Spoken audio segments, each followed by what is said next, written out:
Pendant plus de 6 mois, on a fait de la pédagogie et de l'incitation à la vaccination. Il reste quand même une proportion importante de la population qui n'est pas encore vaccinée. Donc après les mesures incitatives, eh bien, il faut introduire l'obligation vaccinale. La mise en œuvre me paraît extrêmement compliquée. Donc ce que je proposerais dans ce texte, c'est qu'il y ait un petit peu des assouplissements dans la mise en œuvre.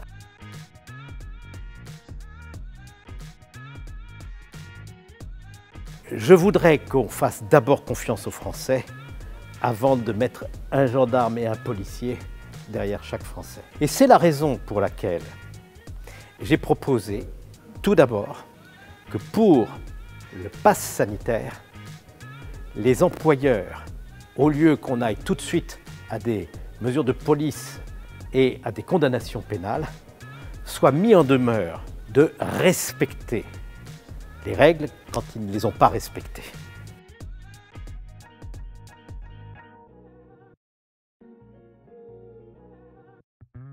Nous allons dire, au fond, au départ, on traite cette mesure d'isolement comme un arrêt de travail ou un arrêt maladie.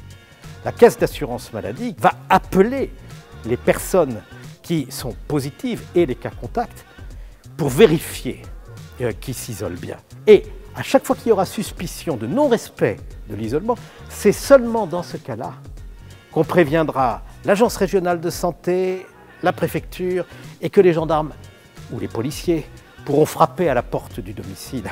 Nous faisons d'abord appel à l'esprit de responsabilité. Mais pour cela, pour que la confiance existe, il faut que les règles soient claires. Et je dois dire qu'elles ne le sont pas entièrement. Il faudra qu'une réponse soit apportée par le gouvernement à chacune de ces questions, car les gens sont prêts à prendre leurs responsabilités, mais pas dans le flou.